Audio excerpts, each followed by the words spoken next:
शक्ति। आज के परिप्रेक्ष्य में इसे शब्द का अर्थ समझा जाता है पावर, डोमिनेंस, दमन, डिस्ट्रक्शन।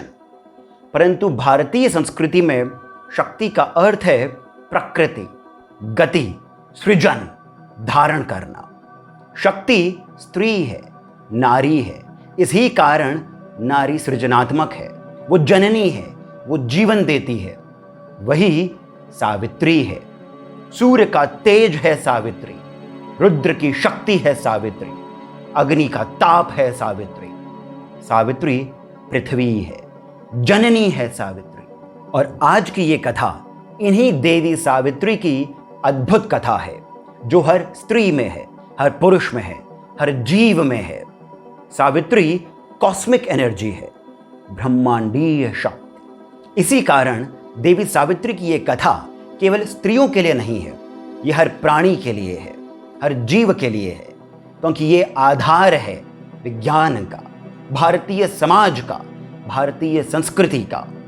तो आइए सुनते हैं इस कथा को और इसके सार को।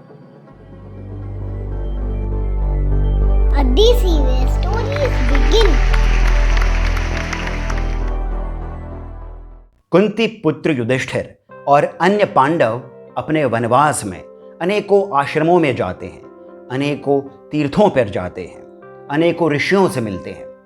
यही वो समय है जब भीमसेन की भेंट पिंगल नयन अंजनी पुत्र हनुमान से होती है। यही वो समय है जब अर्जुन उमापति महादेव से मिलते हैं।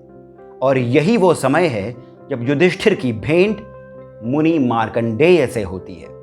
तब युधिष्ठिर मुनि मार्कंडेय से पूछते हैं, मुनिवर, मुझे पांडवों को लेकर उतना दुख नहीं है, मुझे अपने साथ हुए अन्याय को लेकर भी उतना दुख नहीं है जितना द्रौपदी को लेकर है। द्रौपदी के साथ हुए अन्याय के बाद भी वो हर स्थिति में धर्म के मार्ग पर रही है, हम पांडवों की रक्षा करती रही है। क्या आपने कभी भी किसी और अन्य स्त्री के बारे में ऐसा सुना है? तब मार्कंडेय मुनि युधिष्ठिर से कहते हैं, अवश्य धर्मराज, आज मैं आपको एक अद्भुत कथा सुनाता हूं। कई वर्षों पहले एक राजा थे, राजा अश्वपति। उनकी कोई संतान नहीं थी और इसी कारण उन्होंने एक घोर तप किया। उन्होंने प्रतिदिन गायत्री मंत्र का 100 सहस्त्र जप किया, यानी 1,00,000 जप किया प्रतिदिन। और वे ये 18 वर्षों तक करते रहे। फिर एक दिन देवी सावित्री प्रसन्न हुई और उन्होंने राजा अश्वपति को दर्शन दिए। दर्शन देकर उन्हें कहा कि मैंने आपकी इस इच्छा के बारे में ब्रह्मदेव से बात करी है और उन्हीं के आदेश पर मैं ही आपके घर सावित्री के ही रूप में जन्म लूंगी। अब जैसा देवी सावित्री ने वर दिया था, राजा अश्वपति के घर एक सुंदर कन्या उत्पन्न हुई, जिसका नाम देवी सावित्री के नाम पर ही सावित्री रखा गया। समय के साथ सावित्री बड़ी हुई और विवाह के योग्य हो गई। परंतु सावित्री का तेज इतना था कि कोई भी पुरुष उन्हें वरण करने नहीं आया। किसी भी पुरुष ने स्वयं को देवी सावित्री के योग्य नहीं समझा। इस कारण राजा अश्वपति पहले तो थोड़ा दुखी हुए, फिर अपनी पुत्री से कहा, बेटी, क्यों ना तुम ही किसी पुरुष को अपने योग्य समझकर उसको अपना वर मान लो, बस मुझे उसका परिचय दे देना। पिता की आज्ञा अनुसार सावित्री एक यात्रा पर निकली। वे अनेकों तीर्थों का भ्रमण करते हुए कुछ समय बाद फिर से अपने पिता अश्वपति के यहां आ गई। जब वे वहां पर आईं तो उन्होंने देखा कि नारद मुनि एक सभा में उनके पिता अश्वपति के साथ बैठे हैं। उन्होंने नारद मुनि को प्रणाम किया और साथ ही साथ अपने पिता को भी प्रणाम किया। राजा अश्वपति ने उनसे उनकी यात्रा के बारे में पूछा। तब सावित्री ने बताया कि भ्रमण करते हुए उनकी भेंट राजा द्युमत्सेन, जो कि शाल्व देश के नरेश हैं, उनके पुत्र सत्यवान से हुई। द्युमत्सेन नेत्रहीन हैं और शत्रु के हाथों अपना राज्य गंवा चुके हैं, परंतु सत्यवान अत्यंत गुणवान है और इसी कारण सावित्री ने सत्यवान को मन ही मन अपना वर स्वीकार कर लिया है। इस पर नारद मुनि बोले कि मैं राजा धुमतसेन को जानता हूं, वे अत्यंत प्रतापी हैं। तब अश्वपति यानी सावित्री के पिता ने नारद मुनि से पूछा, हे मुनिवर, क्या आप मुझे सत्यवान के गुणों के बारे में बता सकते हैं? क्या वे दानवीर हैं? क्या वे सत्य बोलते हैं? क्या वे शूरवीर हैं, धैर्यवान हैं? दोस्तों, यहां पर ध्यान देने वाली बात यह है कि उस समय यानी महाभारत से भी पहले के समय में एक पिता की भूमिका में धुमतसेन कितने अद्भुत हैं। उन्होंने पहले अपनी कन्या को स्वयं अपना वर चुनने की आज्ञा दी और फिर ये जानते हुए भी कि कन्या ने जो वर चुना है वो राजा नहीं रहा, अब उसके पिता नेत्रहीन हैं, परंतु वे क्या पूछते हैं?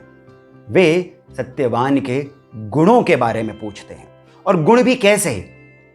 दानवीर, धैर्यवान, शूरवीर, सत्य बोलने वाला। अद्भुत है भारतीय संस्कृति। अब राजा अश्वपति के ऐसा पूछने पर नारद मुनि ने कहा, राजन, सत्यवान अश्विनी कुमारों के समान सुंदर हैं, सूर्य के समान तेजोमय हैं, इंद्र के समान वीर हैं, पृथ्वी के समान क्षमाशील हैं, रंती देव के समान दयावान हैं। उनके गुण देवताओं के समान हैं, किंतु एक दोष है, वो ये कि उनका जीवन काल आज से ठीक 1 वर्ष बाद समाप्त हो जाएगा, यानी वे आज से ठीक 1 वर्ष बाद मर जाएंगे, उनकी मृत्यु हो जाएगी। अब ऐसा सुनकर राजा अश्वपति दुखी हुए। उन्होंने सावित्री से कहा, पुत्री, मुझे तुम्हारे चुनाव पर संदेह नहीं है, परंतु जब सत्यवान की मृत्यु निश्चित है तो क्यों ना तुम अपना यह निश्चय बदल दो, फिर से एक यात्रा पर निकलो और किसी और पुरुष का वरण करो। इस पर सावित्री बोली, पिताश्री, पुत्रों में धन केवल एक ही बार बांटा जाता है, कन्यादान भी एक ही बार होता है, वचन भी केवल एक ही बार दिया जाता है, और ऐसे ही मैंने भी अपने पति का वरण कर लिया है और ये मेरा अंतिम निश्चय है, मैं इसे नहीं बदलूंगी। राजा अश्वपति ने सावित्री के इस वचन का, इस निश्चय का मान रखा और वे अपने सेना बल के साथ वन में राजा धुमतसेन से मिलने गए और उनको सावित्री का ये निश्चय सुनाया। दोस्तों, अब यदि आज का समय होता तो कोई भी व्यक्ति ये सोचता कि राजा की बेटी का हाथ आया है, उनका प्रस्ताव आया है, कैसे ठुकरा दें, हमारी भी निर्धनता समाप्त हो जाएगी, मेरा भी बेटा राजा बन जाएगा। परंतु सुनते हैं कि राजा धुमतसेन ने क्या कहा। उन्होंने राजा अश्वपति से कहा, राजन, आपकी पुत्री वन में कष्ट कैसे सहन करेगी? मैं अब राजा नहीं हूं तो मैं कैसे उन्हें राजसी सुख प्रदान कर पाऊंगा? इस पर राजा अश्वपति ने कहा, राजन, मेरी पुत्री ने सत्यवान का वरण इस कारण नहीं किया कि ये राजा हो सकते हैं, वरण इस कारण किया है कि ये गुणवान है, ये देवतुल्य है, और इसी कारण कृपया मेरा ये प्रस्ताव आप स्वीकार करें। सत्यवान और सावित्री का विवाह हो जाता है। 1 वर्ष तक सावित्री आश्रम में रहते हुए ही, अपनी कुटिया में ही रहते हुए अपने सास ससुर की सेवा करती हैं, पति की सेवा करती हैं, धर्म कर्म में अपना मन लगाती हैं, नित्य व्रत करती हैं, तप करती हैं, और ऐसे ही 1 वर्ष की अवधि समाप्त होने ही वाली होती है। परंतु सावित्री प्रतिदिन उस 1 वर्ष की गणना करती रहती हैं। रोज वो गिनती हैं कि अब कितने और दिन बचे हैं, और ऐसा करते करते जब वो ये गिनती हैं कि आज से 4थे दिन बाद सत्यवान की मृत्यु लिखी है, तब वो एक निर्णय करती है। वो 3 रात्रि का एक व्रत करती है, जिसमें वो अन्न का, जल का, त्याग कर देती हैं। निराहार रहकर 3 दिन केवल खड़ी रहती हैं, ना ही बैठती हैं ना ही सोती हैं, केवल मन में प्रभु स्मरण करती रहती हैं। 3 दिन बाद वो समय आ जाता है जिस दिन सत्यवान की मृत्यु लिखी है। सास ससुर सावित्री से कहते हैं, पुत्री, पारण का समय आ गया है, अब तो अपना ये व्रत त्याग दो। इस पर सावित्री कहती हैं, पिताश्री, मैं अन्न तभी ग्रहण करूंगी जब मेरा ये व्रत का संकल्प पूर्ण हो जाएगा। सत्यवान चौथे दिन, यानी जिस दिन उनकी मृत्यु लिखी है, अपने नित्य कर्म करते हुए वन में लकड़ियां काटने के लिए जाते हैं। सावित्री भी पहली बार अपने सास ससुर से आज्ञा लेकर आश्रम के बाहर सत्यवान के साथ वन में उनके साथ चलती हैं। सत्यवान लकड़ियां काट रहे होते हैं और इधर सावित्री क्षण मुहूर्त गिन रही होती हैं जब सत्यवान की मृत्यु होगी। अचानक से सत्यवान को पसीने छूटते हैं, सिर में दर्द होता है। वे सावित्री के पास जाते हैं जो कि एक वट वृक्ष के नीचे बैठी होती हैं। वे सावित्री से कहते हैं कि सावित्री, आज अचानक से मेरा सिर दर्द कर रहा है, पूरे शरीर में दर्द हो रहा है, मैं सोचता हूं थोड़ी देर के लिए तुम्हारी गोदी में सो जाऊं। सत्यवान अपना सर सावित्री की गोदी में रखते हैं। सावित्री को पता है कि यह वही क्षण है जब सत्यवान की मृत्यु हो जाएगी। वो वट वृक्ष के नीचे बैठकर मन ही मन भगवान का स्मरण कर रही होती है। तभी सावित्री के सामने एक अत्यंत विशाल तेजोमय आकृति आकर खड़ी हो जाती है। सावित्री उन्हें देखा करके प्रणाम करती हैं और कहती हैं कि आप कोई देव प्रतीत होते हैं, कृपया अपने यहां आने का कारण बताएं।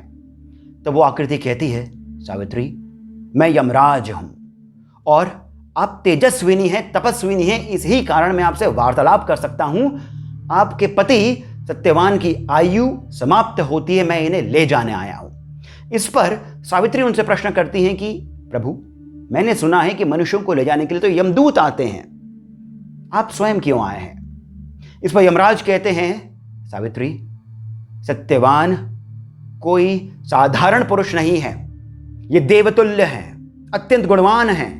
यमदूतों को भेजकर मैं इनका अपमान नहीं करना चाहता, इसी कारण मैं स्वयं इन्हें ले जाने आया हूं। ऐसे कहकर यमराज अपना पाश फेंकते हैं और सत्यवान के शरीर से अंगुष्ठ मात्र यानी अंगूठे के जितनी परिमाण की आत्मा को सत्यवान के शरीर से खींच लेते हैं और दक्षिण दिशा की ओर चल पड़ते हैं। इस पर क्या सावित्री रोती हैं, बिलखती हैं, भिक्षा मांगती हैं?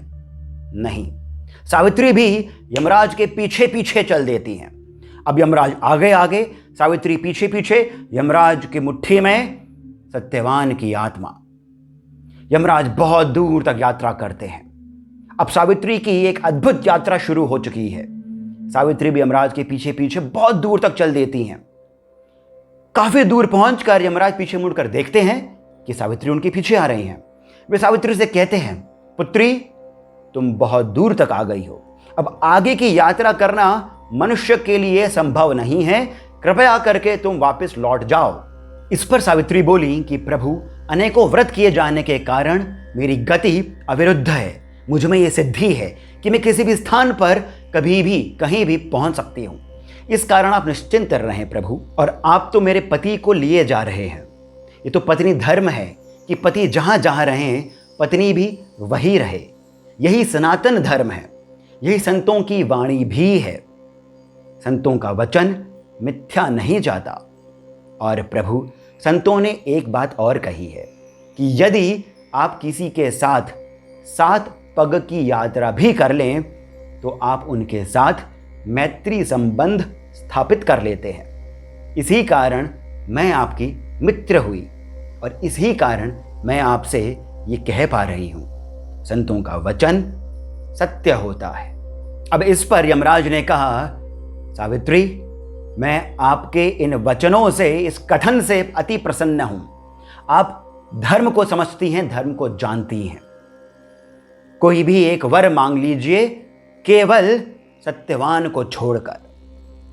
सावित्री ने झट बोला, प्रभु मेरे ससुर यानी मेरे ससुर के नेत्र उन्हें मिल जाएं, वे पुनः तेजस्वी हो जाएं। यमराज ने कहा, तथास्तु, पर अब तू जा, अब तू और आगे नहीं आ सकती है पुत्री। यमराज ने कहा, पुत्री तू थक गई होगी, तुझे श्रम हो रहा होगा। इस पर सावित्री ने कहा, प्रभु पति का संग जब है तो श्रम किस बात का, और ये तो सत्पुरुष हैं। ऐसे संतों की वाणी है कि सत्संग कभी निष्फल नहीं जाता, और इसी कारण यदि पुण्य प्राप्त करना हो तो सत्संग ही एकमात्र साधन है। मेरे पति सत्यवान हैं, मेरे पति साधु हैं, संत हैं, ऐसा तो स्वयं आपने भी कहा है। सावित्री की ये बात सुनकर यमराज फिर से प्रसन्न हुए। उन्होंने कहा, पुत्री आप धर्म अनुसार बात कर रही हैं, एक और वर मांगिए, केवल सत्यवान को छोड़कर। इस पर सावित्री ने कहा, प्रभु मेरे ससुर को उनका राज्य पुनः प्राप्त हो जाए। तब यमराज ने पुनः सावित्री से कहा कि पुत्री अब तू लौट जा, अब और साथ में नहीं आ मेरे। इस पर सावित्री कहती हैं, प्रभु आप संयम के साथ इस सृष्टि की प्रजा का नियम के साथ में पालन करते हैं, इसी कारण आप यम हैं, आप साधु हैं, आप संत हैं। और ऐसा मैंने सुना है कि संत पुरुष, साधु पुरुष दूसरों को दुख नहीं देते, दूसरों के दुख का निवारण करते हैं, और मैं तो एक तुच्छ मनुष्य हूं। तो प्रभु आप साधु होकर भी मुझे और मेरे दुखों का समाधान क्यों नहीं दे रहे हैं? मनुष्य तो अल्पायु है, शक्तिहीन है, पर आप तो शक्तिमान हैं, आप तो साधु हैं, आप हम पर दया क्यों नहीं करेंगे? ये सुनकर धर्मराज फिर से प्रसन्न हुए और उन्होंने सावित्री को एक और वर मांगने के लिए कहा, केवल सत्यवान को छोड़कर। सावित्री ने झट से कहा, प्रभु मेरे पिता पुत्रहीन हैं, संतानहीन हैं, कृपया करके उन्हें 100 पुत्रों का वर प्रदान करें। यमराज ने कहा, तथास्तु, पर अब तू लौट जा, अब तू वापस चली जा, सत्यवान को मैं नहीं दे सकता हूं। इस पर सावित्री ने कहा, प्रभु मेरी चिंता छोड़िए, हम चलते चलते बात करते हैं, कृपया करके मेरी एक बात और सुनिए। मनुष्य अपने से अधिक संतों पर, साधुओं पर विश्वास करता है, और आप तो धर्मराज हैं, सूर्यपुत्र हैं, विवस्वान हैं, आप साधु हैं, आप संत हैं, और सौहार्द विश्वास से उत्पन्न होता है। मनुष्य साधु पर विश्वास करते हैं, और इसी कारण साधु का कर्तव्य है कि वे सौहार्द बनाए रखें। सौहार्द का अर्थ है प्रेम, कृपा। सावित्री की इन बातों पर यमराज फिर एक बार प्रसन्न हुए। उन्होंने कहा, इतनी गूढ़ बातों को देवी आप इतनी सरलता के साथ रख रही हैं, मैं अत्यंत प्रसन्न हूं। केवल सत्यवान को छोड़कर मुझसे एक और वर मांग लीजिए। तब सावित्री बोली, प्रभु मुझे आपकी कृपा से सत्यवान के साथ 100 पुत्र उत्पन्न होने का वर दीजिए। यमराज ने कहा, तथास्तु, अब तू लौट जा। इस पर सावित्री ने कहा, प्रभु जो श्रेष्ठ पुरुष होते हैं उनके लिए सत्संग यानी संतों का संग, साधुओं का संग ही प्रसाद होता है।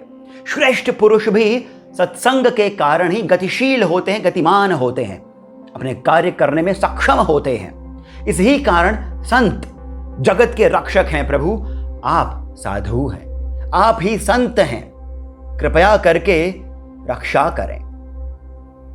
यमराज को सावित्री की ये बात भी अत्यंत सुंदर लगी।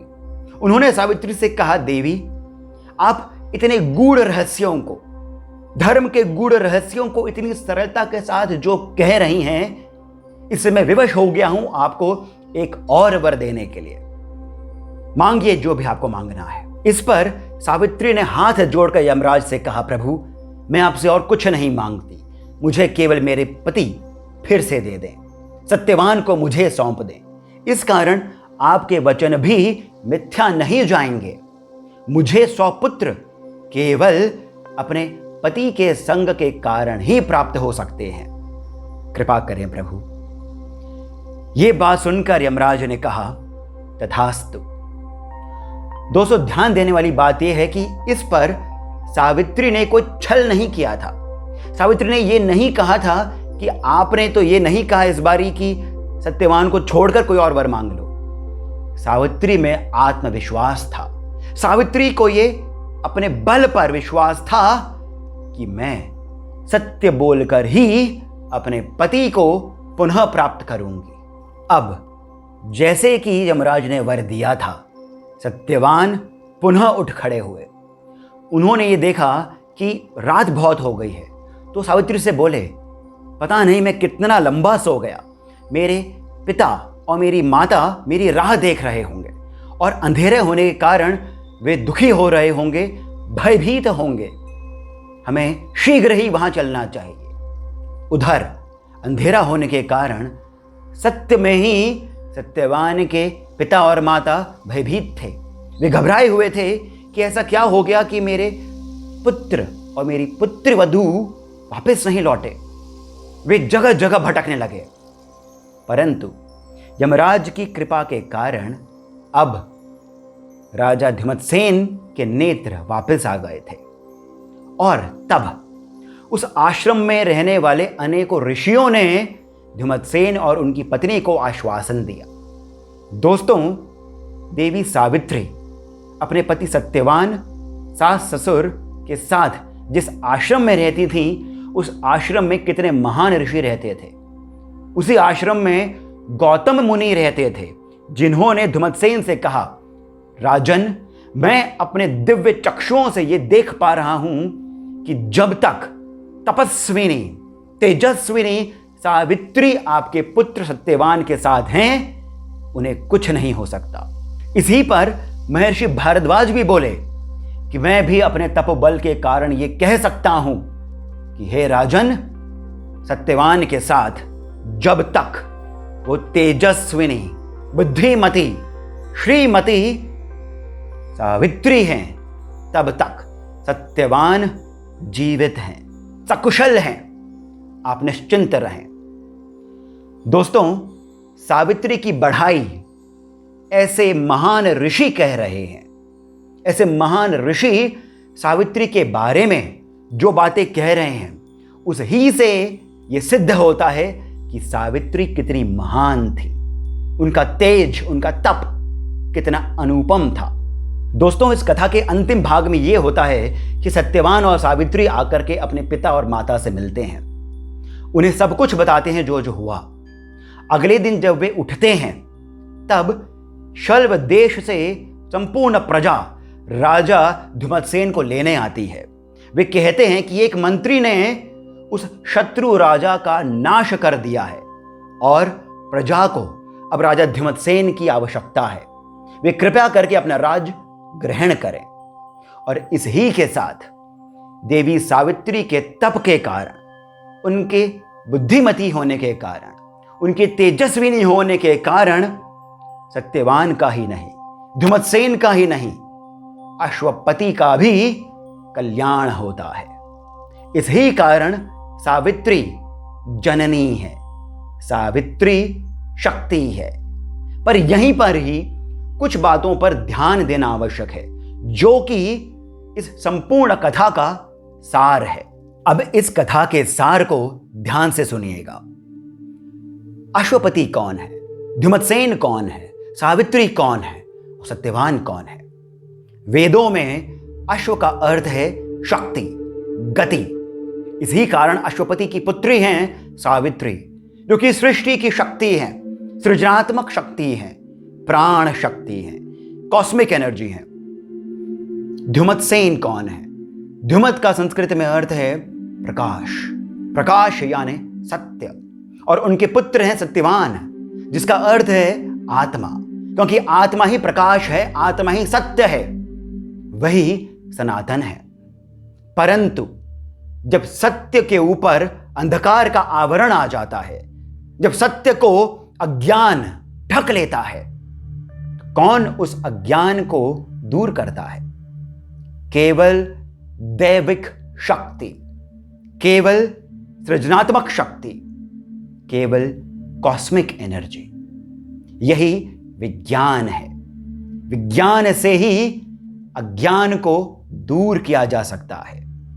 यही सत्य है, यही शक्ति का परिमाण है, उसका परिचय है। और इसी कारण सत्यवान की शक्ति है सावित्री। सावित्री उपनिषद में ऋषि पूछते हैं, कौन है सविता, कौन है सावित्री? कह सविता क सावित्री। और वे स्वयं उत्तर देते हैं, सूर्य है सविता, उनका तेज है सावित्री। वरुण है सविता, जल है सावित्री। चंद्र है सविता, नक्षत्र है सावित्री। पुरुष है सविता, स्त्री है सावित्री। इसी कारण सावित्री की इतनी मान्यता है, सावित्री का इतना महत्व है भारतीय संस्कृति में। और इसी कारण वट सावित्री का व्रत भी रखा जाता है। परंतु अब यह प्रश्न आता है कि वट ही क्यों? वट यानी बरगद का वृक्ष ही क्यों? इसके पीछे कुछ वैज्ञानिक बात जो है वो ऐसी है कि वट वृक्ष को अक्षय वृक्ष भी कहा जाता है, क्योंकि बरगद के पेड़ से जड़ें धरती में उतरती हैं और वे ही अक्षय होकर के अनेकों और वृक्ष बनाती हैं। एक वृक्ष अक्षय है, वो स्वयं ही सृजन करता रहता है, अक्षय वृक्ष। और इसी कारण उसकी महिमा है। दूसरा कारण यह है कि हमारे शास्त्रों में बरगद को, वट वृक्ष को न्याग्रोध कहा गया है, यानी इसके आसपास के वातावरण के कारण, इसके पत्तों के कारण, इसके तने के कारण हमारे मस्तिष्क में सिक्रीशंस यानी हार्मोन्स के सिक्रीशंस में कमी आती है, हमारे विचार शून्य होते हैं। इसी कारण बुद्ध ने भी वटवृक्ष के नीचे ध्यान किया था, ऋषभदेव ने भी वटवृक्ष के नीचे ध्यान किया था, और भगवान शंकर की दक्षिण मूर्ति की जो एक अवतरण की कथा है वो भी वटवृक्ष के नीचे की ही है। वटवृक्ष के नीचे बैठकर ही दक्षिण मूर्ति भगवान शिव पाए जाते हैं। और दक्षिण की दिशा यम की दिशा है। इसी कारण शिव को महामृत्युंजय कहा जाता है, और इसी कारण शिव की भक्ति यम और मृत्यु के भय को दूर करती है। एक साइंटिफिक बात और है कि जो वटवृक्ष की जड़ें होती है, यदि उसका रस वजाइनल ट्रैक्ट्स में यानी स्त्री के गुप्त अंगों पर लगा करके उसे धोया जाए तो इससे वजाइनल ट्रैक्ट्स में कभी भी संक्रमण नहीं होता, यानी वे स्वच्छ रहते हैं। और इसी कारण प्रजनन में सुविधा होती है, रिप्रोडक्शन अविरुद्ध होता है। यही कारण है कि वटवृक्ष की पूजा संतान प्राप्ति के लिए भी करी जाती है। दोस्तों, ये कथा हमें ये बताती है कि जिस समाज में, जिस राष्ट्र में नारी का सम्मान नहीं है, वो समाज, वो राष्ट्र पतित हो जाता है, उसका पतन निश्चित है। और जिस समाज में, जिस राष्ट्र में नारी की पूजा होती है, वो राष्ट्र निरंतर चलता रहता है, वो धर्म सनातन होता है। इसी कारण भारतीय संस्कृति भी सनातन है, निरंतर है। दोस्तों, इस कथा से, इस कथा के सार से और हमारी इस प्रस्तुति से यदि आप प्रसन्न हुए हों, यदि आपको ये प्रस्तुति अच्छी लगी हो, तो कृपया करके हमें लाइक करें, इस वीडियो को शेयर करें और कमेंट करके बताएं कि आपको ये कथा कैसी लगी। धन्यवाद।